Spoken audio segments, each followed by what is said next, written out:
The future day zero will come. We're going into climate change is going to cause another repeat of the situation. Without water, we don't have a business.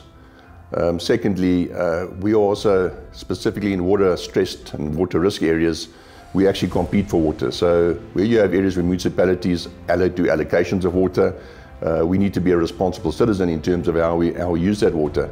So I think if you look at some of the efficiency we've seen in the system, and you look at CCBA, which is our biggest bottler we have within the business unit, they've actually come down from 2.7 litres per litre of product down to 1.98 over the last 5-10 years, which is quite a significant improvement. If you look at Coca-Cola Southern Africa, from a South African perspective, they've managed over the last 7 years to save 716 million odd litres of water, which is equivalent to supplying 8,000 households with 250 litres of water a day.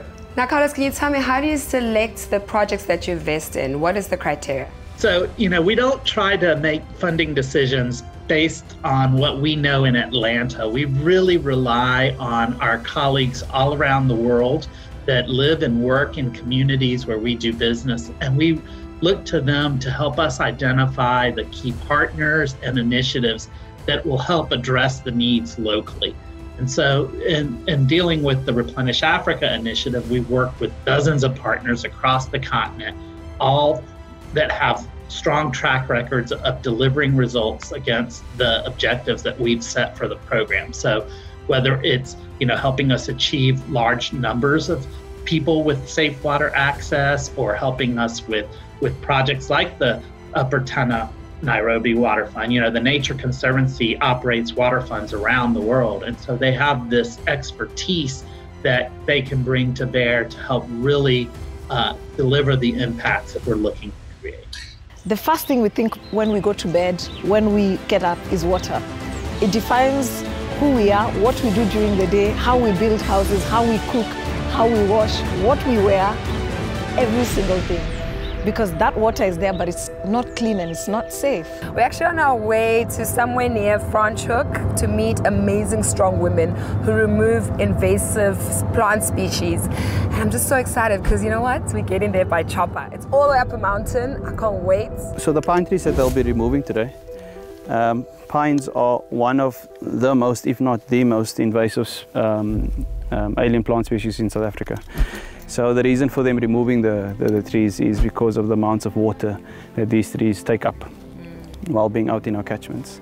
So by removing the pine trees, we're allowing for a higher water yield and more water runoff into our catchment areas and into the dams. And obviously the dams feeds into the municipalities and to the cities around us.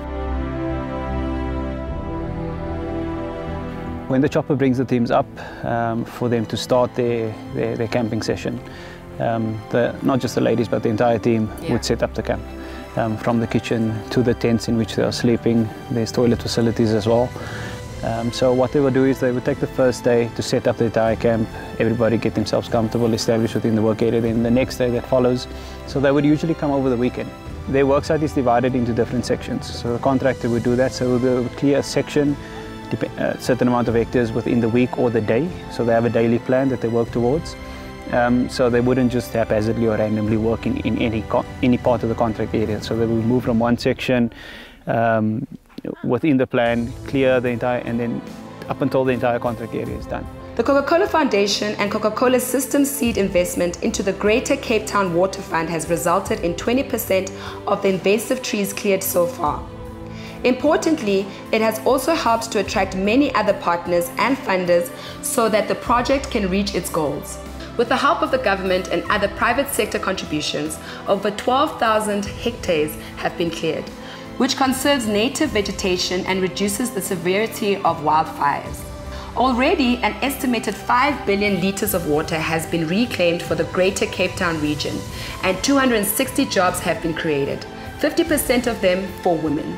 My trip in Cape Town has been amazing, but what has made it even more special was to see the amount of work that TNC does, especially regarding women empowerment.